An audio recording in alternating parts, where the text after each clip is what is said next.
नमस्कार। आपके YouTube channel सेविकाओं की आवाज में आप सभी का स्वागत है। आज हम सिर्फ और सिर्फ बात करेंगे आंगनबाड़ी पर कार्यरत सहायिका बहनों की। जी हाँ, हिंदुस्तान पत्रिका के माध्यम से मैंने सहायिकाओं के लिए आवाज उठाई हूँ। वो न्यूज भी आपको दिखाऊंगी, लेकिन इससे पहले मैं आपको जानकारी दूं कि हमारी सहायिका बहनों का भी कम बड़ा योगदान नहीं है आंगनबाड़ी केंद्र पर। यानी आंगनबाड़ी केंद्र की साफ सफाई से लेकर आंगनबाड़ी केंद्र तक बच्चों को लाना, उन्हें घर तक पहुंचाना, सारी जिम्मेदारी आंगनबाड़ी सहायिकाओं की है।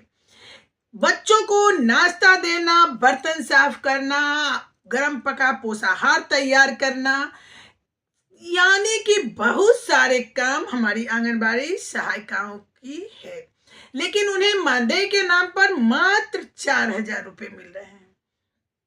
सेंटर का टाइम ऐसा होता है, यानी कि 9:30 बजे से 1:30 यानी 1:30 बजे तक। अब ऐसे में हमारी सहायिका बहनें अन्य जगह पर मजदूरी नहीं कर पाती हैं। तो आप ये 4,000 रुपए देकर सरकार इनके साथ जो अन्याय कर रही है, यानी कि 4,000 रुपए की मानदेय में ये अपना घर परिवार कैसे चलाए, कैसे अपने बच्चे को अच्छी शिक्षा दे, अच्छे कपड़े पहनाए या अच्छा भोजन दे सके। 4,000 रुपए की अगर बात करें तो सही से सब्जी का खर्च भी, दूध का खर्च भी नहीं चल सकता। ऐसे में 4,000 रुपए मात्र में हमारी सहायिका बहनें कार्य करती है। सोच सकते हैं, जब इतनी ठंडी रहती है या गर्म लू चल रही होती है, वैसे में भी आंगनबाड़ी केंद्र के बच्चे को वो घर घर तक पहुंचाती है और घर घर जाकर बुलाकर उन ननिहाल बच्चों को आंगनबाड़ी केंद्र तक लाने का काम करती है।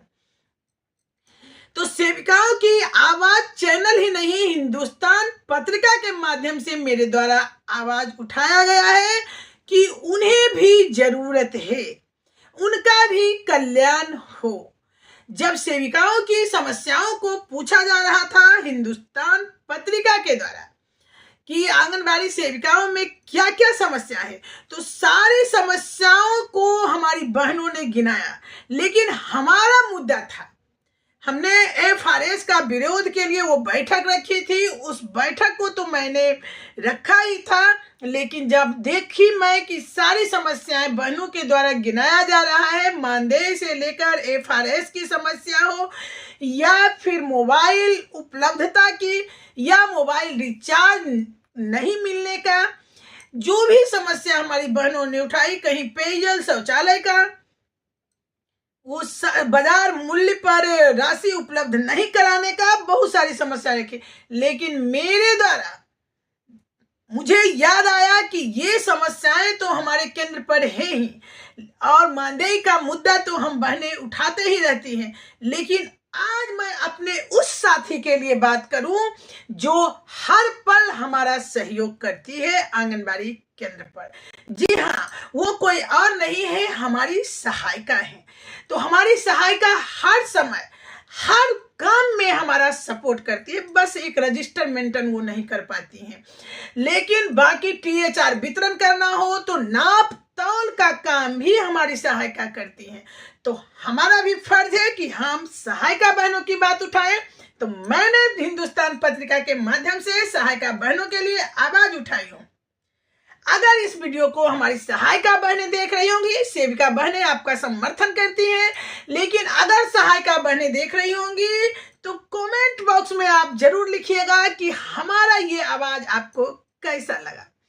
चलिए हम दिखाते हैं आज हिंदुस्तान पत्रिका में जो छपा है, जो मैंने बोला है उसको। लेकिन याद रखिए, आप वीडियो पर लाइक और कमेंट देना बिल्कुल नहीं भूलिएगा और चैनल को सब्सक्राइब नहीं किए हैं तो चैनल को सब्सक्राइब कर लीजिए, क्योंकि ये सेविकाओं की आवाज है और सेविकाओं की आवाज से हमारी सहायिका बहनों के लिए तो आवाज निकलेगी ही।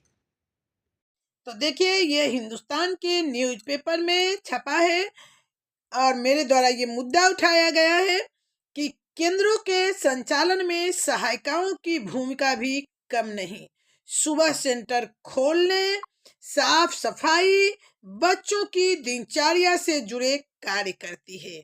नियुक्ति के समय इन्हें 250 रुपये प्रति माह मानदेय मिलता था, जो अब 4000 रुपये हो गया है। सहायिकाओं को भी अपने कल्याण की दरकार है, यानी कि उनका भी कल्याण होना चाहिए। स्नेहलता जिला महासचिव, तो ये पहली बार है जब सिर्फ और सिर्फ सहायिकाओं की बात हमारी सेविका संघ के द्वारा उठाई गई है।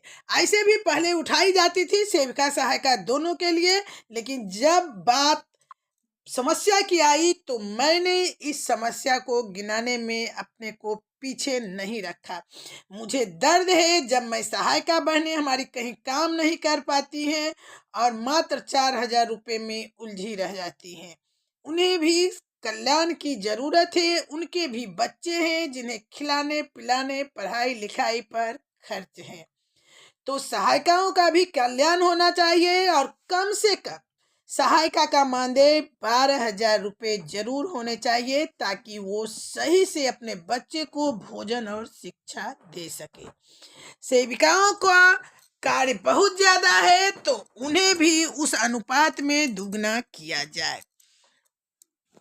चलिए आज के लिए इतना ही, अगले वीडियो में हम फिर मिलते हैं, तब तक के लिए धन्यवाद।